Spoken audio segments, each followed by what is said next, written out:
ఎవరా జనాన్ని కొట్టి డాన్ అయ్యానందే? నేను కొట్టిన ప్రతి ఒక్కడు డానే.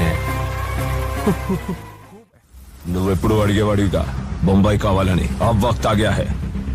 అబ్ తో ఇస్ బొంబాయి కా బాద్షా బనేగా. ఈ సముద్రం లోతెంత? ఏంటి? లోతు తెలుసుకోకుండా రాజ్యాన్ని లేదెలా?